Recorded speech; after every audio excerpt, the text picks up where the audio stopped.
Have you ever noticed how two people can fall in the exact same way, yet one stays down for years while the other seems to rise before the dust even settles? This mystery has fascinated behavioral scientists for decades, because failure is one of the few experiences that treats humanity equally, yet recovery never looks the same. Some people disappear into doubt, while others transform pain into propulsion. Tonight, we begin exploring the invisible difference that quietly determines who rises faster after failure and who becomes trapped inside it. You may think it is talent, luck, money, or connections, but research keeps pointing somewhere deeper and far more personal. It begins with the moment right after the fall, the silent seconds when the world expects you to shrink. In those seconds, a hidden decision forms, often without words, often without awareness, yet powerful enough to shape the entire comeback. Most people believe resilience is loud and dramatic, but in reality, it begins quietly, like a spark in a dark room. The spark is not confidence, because confidence usually arrives later, after evidence appears. The spark is interpretation, the story you whisper to yourself when no one else is listening.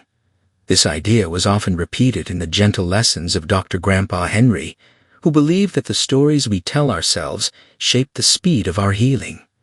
He taught that failure is not the storm, it is the echo that follows the storm, and echoes depend on the walls inside us.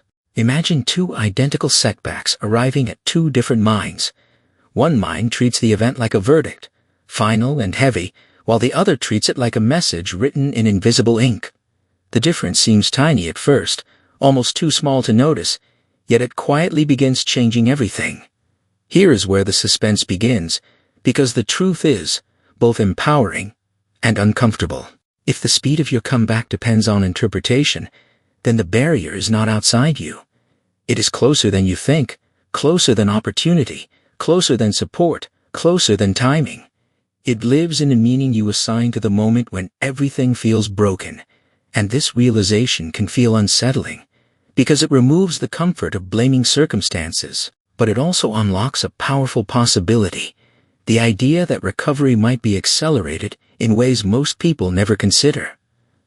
Scientists call this cognitive framing, but in everyday life, it feels like choosing the lens through which you view your fall, and lenses can magnify darkness or magnify direction. The people who rise faster are not immune to pain. They simply refuse to give pain the final word. They treat the first chapter of failure as a rough draft, rather than a finished book. And this shift, though invisible, quietly sets the clock of recovery in motion. Tonight, you will begin to see how this clock works, and why some lives restart faster than others. The answer hides in habits forming long before the fall ever happens. Listen, long before the moment of failure arrives, the seeds of recovery are already growing in the background of daily life, unnoticed and underestimated. Behavioral research shows that the people who rebound faster do not suddenly invent strength after they fall. They rehearse it quietly in ordinary days, when nothing dramatic seems to be happening. Their habits become emotional shock absorbers, built from small, repeated actions that feel insignificant in the moment, but powerful when pressure arrives. Think about the way a bridge is engineered long before the storm hits the river below. When the storm finally comes, the bridge does not panic. It simply performs the job it was designed to do. Human resilience works in a surprisingly similar way. People who recover quickly tend to practice what scientists call flexible thinking, a mental habit that treats problems as puzzles rather than verdicts. Instead of asking why this happened to me, they instinctively ask what this can teach me. This shift sounds simple, yet it changes the direction of emotional energy. Blame drains energy, while curiosity redirects it. Curiosity opens movement, and movement is the beginning of momentum. This is where the story becomes more suspenseful, because the same brain that can accelerate recovery can also slow it down without realizing it. The human mind is wired to search for certainty, and after failure, certainty often appears in the form of harsh conclusions. Thoughts like "this always happens to me," or "I am not meant for success," feel solid and convincing, yet they quietly freeze progress. Faster recoveries belong to people who resist this illusion of certainty, They replace final statements with temporary ones. Instead of saying I failed, they say this attempt failed. Instead of saying I am not capable, they say I am not capable yet. That tiny word yet creates psychological breathing room, a space where growth can re-enter the conversation. Studies in resilience repeatedly show that people who use growth language experience shorter emotional recovery times and faster behavioral action. Action becomes the bridge between pain and progress, and small actions are more powerful than dramatic ones. People who rise quickly do not wait for perfect motivation. They trust movement before motivation arrives. This habit transforms setbacks into laboratories instead of prisons. Experiments replace embarrassment, and each small experiment weakens the fear attached to failure. Over time, the brain begins associating mistakes with learning rather than identity. That association changes the emotional weight of setbacks, making them lighter to carry and quicker to release. The suspense deepens here because many viewers realize they have unknowingly been practicing the opposite habits for years. Yet the encouraging truth is that habits can be rebuilt. The brain remains adaptable far longer than most people believe, and new patterns can begin forming the moment awareness appears. Tonight, awareness is beginning to take shape, and with it comes the possibility of faster comebacks than you ever imagined. There is a final layer to this mystery, and it may be the most surprising of all, because it reveals that the speed of a comeback is not only about thoughts and habits, but also about identity. People who rise faster after failure quietly hold a flexible sense of who they are, and that flexibility protects them when life delivers a sudden shock.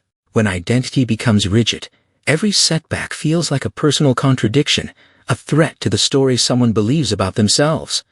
But when identity becomes adaptable, setbacks feel like plot twists instead of endings. This difference changes how quickly a person can step back into motion. Behavioral scientists describe this as identity elasticity, the ability to evolve without feeling broken. Instead of asking, "Who am I if this failed?" resilient individuals ask, "Who am I becoming because this happened?" That question moves the mind forward, and forward motion shortens emotional recovery time. Another powerful factor emerges in the way people measure progress. Those who rebound quickly measure distance traveled, rather than distance remaining. This subtle shift transforms frustration into evidence of movement. Each small step becomes proof that progress exists, and proof builds belief faster than motivation ever could. Over time, belief compounds into momentum, and momentum turns recovery into acceleration. What once felt like an ending begins to feel like a launch point. This is why some individuals appear to rise almost immediately after falling. They are not skipping pain. They are converting pain into direction. They are not ignoring fear. They are moving alongside it. The comeback begins to look fast from the outside, but inside it is built from hundreds of tiny mental pivots happening quietly and consistently. The most inspiring part of the story is that these pivots are learnable, repeatable, and available to anyone willing to practice them. You do not need perfect confidence, perfect timing, or perfect circumstances. You only need the willingness to change the meaning of the fall, the habits of the recovery, and the story of who you are becoming. When these three elements align, failure loses its ability to delay your future. It becomes a signal, rather than a sentence. Tonight, you have seen how interpretation starts the clock, how habits accelerate the process, and how identity determines the direction of your comeback. The next time life knocks you down, remember that the timer of recovery begins in the story you tell yourself the moment you hit the ground.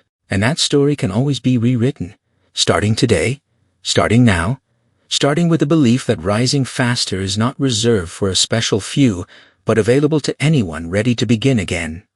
If you are benefiting from our topics, please subscribe, like, and turn on the bell notification so you can see our new videos early.